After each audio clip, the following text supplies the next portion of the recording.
pleasure talking to you.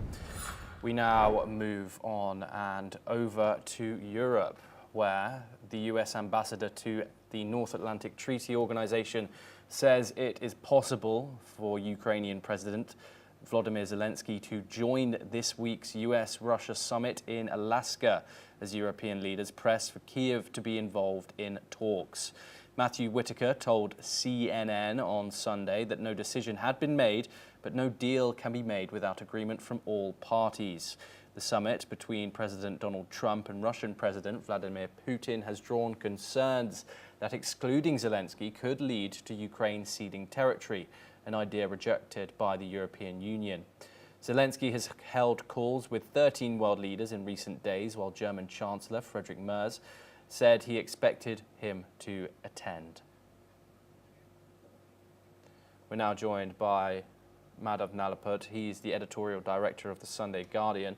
Thank you very much for joining us here on the program. Madhav, we only have a couple of minutes left. However, your thoughts on the risk of this conflict if Zelensky is not involved in these talks in Alaska on the 15th of August? Look, if Zelensky is involved, the talks are going to go nowhere.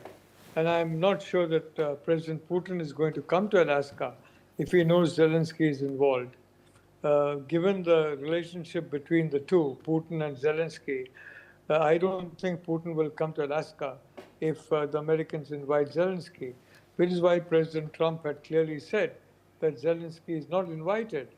Otherwise, there is no way of getting Putin there. So it's either one or the other. Either Trump gets Zelensky to come to Alaska, or he gets President Putin to come to Alaska. You can't get both. And frankly, the Europeans and the Ukrainians are submitting proposals which are unacceptable to Russia.